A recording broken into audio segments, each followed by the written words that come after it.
cái số dây này và có một can nhung kin nó không biết đâu đi trong nâng màu phép ở pi biệt trong ca và cả viên bén đồng bay đạp đọt lồi này chẳng trong ca cả đọt mấy vả thế mực độ này bị đạp nó chấp đang chém được cái đây này chẳng cho một can App Store hay với can đọt lột viên máu đi nhung với ca đọt lột mình nó viên bén nó bạn chẳng dương cho click pillar bị tha open đúng không nó bị dương open cứ chơi màu bẹp nắng ok chẳng nó lại lý dương với ca cho bị tha alo máu ok chẳng dương ok dương ca bị chơi bị tha open nhiều account បើសិនយើងអត់តមាន account ណាហើយបើសិនយើងមាន account ហើយចុចថា sign in មកប៉ុន្តែសំខាន់ក្នុងវីដេអូនេះគឺខ្ញុំ focus ទៅលើអ្នកដែលគាត់អត់តមាន account អញ្ចឹងយើងធ្វើការចុចថា open new account មកនៅពេលដែល open new account គឺគេធ្វើឲ្យយើងដាក់លេខទូរស័ព្ទរបស់យើងឥឡូវហ្នឹងណាដាក់លេខទូរស័ព្ទយើងមកអូខេអញ្ចឹងបន្ទាប់ពីយើងបានបញ្ចូលលេខទូរស័ព្ទមកយើងធ្វើការចុចពីថា start now មកនៅពេលយើង start now គឺវានឹងក្រុមហ៊ុននឹងធ្វើការផ្ញើ message ទៅកាន់លេខទូរស័ព្ទរបស់យើងអូខេអញ្ចឹងនៅកន្លែងនេះយើងធ្វើការចុចពាក្យថា continue មកបាទ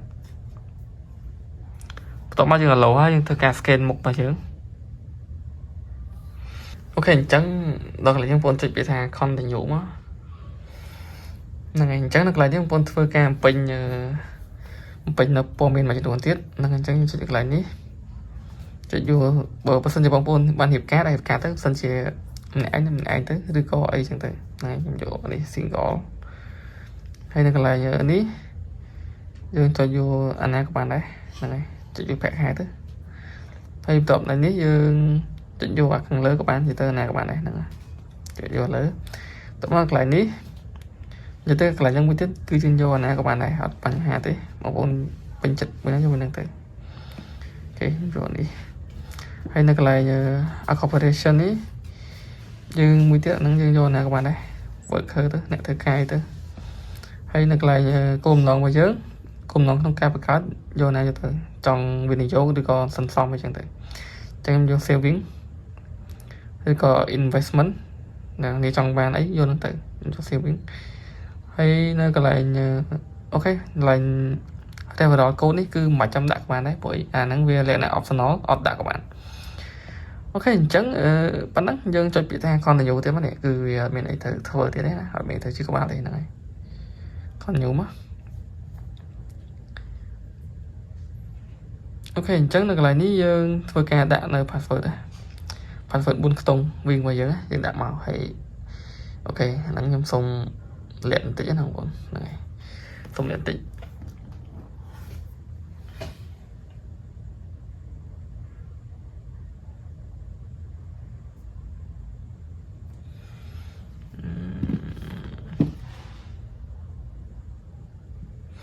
អញ្ចឹងនៅកន្លែងហ្នឹងគឺយើងដាក់លេខកូដតែ4ខ្ទង់មកណាបានថាដាក់នៅខាងលើដូច account ដូចគ្នាហ្នឹងហើយអាលើដូចចឹងដែរហើយ account ក៏ចឹងដែរកុំឲ្យខុសគ្នាព្រោះខុសគ្នាដាក់អត់កើតទេវាអត់ទៅទេអញ្ចឹងនៅពេលចុចយ៉ាងហើយយើង continue មកជាផ្សាយវីដេអូនេះថាជាមើលទៅវាញ៉ៃទៀតបងប្អូនមើលទៅវាចេញភ្លើងចេញភ្លឺមកថាវាចាំងជាមួយទូរស័ព្ទរបស់ខ្ញុំអាចជាផ្សាយផង internet slow វិញអូខេអញ្ចឹងដល់ពេលដែលវាមកដល់កន្លែងនេះគឺបងប្អូនចុច allow one មកបាទនៅអញ្ចឹងគឺយើងបានបង្កើតបានណាបាទអញ្ចឹងយើងខ្វែងមកណានេះអូខេអញ្ចឹងនៅកន្លែងនេះយើងចុចពាក្យថា view account ក៏បានឬក៏ letter ក៏បានដែរហ្នឹងហើយអូខេអញ្ចឹងឃើញក្រុមហ៊ុនគេផ្ញើសារមកយើងអត់ yes គឺយើងបានហើយវិញបានយើងអាចបាញ់លុយចេញចូលបានចុចខ្វែងមកបាទអញ្ចឹងគឺយើងបាន account វិញមួយហើយបាទអត់មាននេះក៏បានទេ